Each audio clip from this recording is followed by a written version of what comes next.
লজ্জা লজ্জা লজ্জা, কলকাতা লজ্জাজনকভাবে হেরে গেল পাঞ্জাবের কাছে। এটা কি মিচেল স্টার্ককে না খেলানোর গৌতম গম্ভীরের ওভার স্মার্টের ফল, নাকি অন্য কিছু? আলোচনা করব এই ভিডিওতে। নমস্কার, আমি প্রীতিশ, আপনাদের স্বাগত জানাই ক্রিকেট স্ট্র্যাটেজিতে। Record breaking historical run chase করলো পাঞ্জাব। কলকাতা ভার্সেস পাঞ্জাবের ম্যাচে biggest chase in history of টি-20 ক্রিকেট। ভাবতে পারছেন 261-এর মতো রান, তবুও শেপ নয়। 8 বল বাকি থাকতেই পাঞ্জাব করলো 262। 2024 আইপিএলে যা যা হচ্ছে সবই আশ্চর্যজনক, আর সবকিছুই যেন সিনেমার মতো ঘটছে।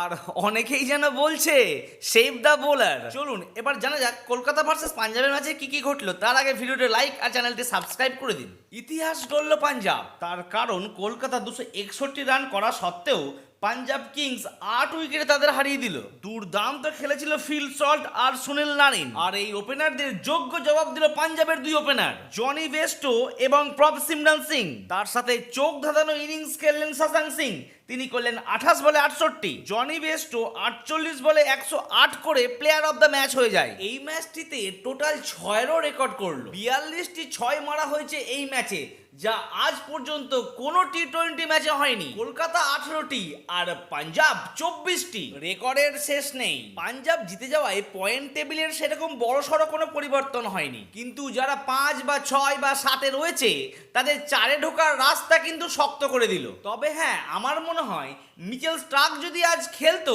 তাহলে মেবি কলকাতা জিততে পারতো আজকের ম্যাচটি।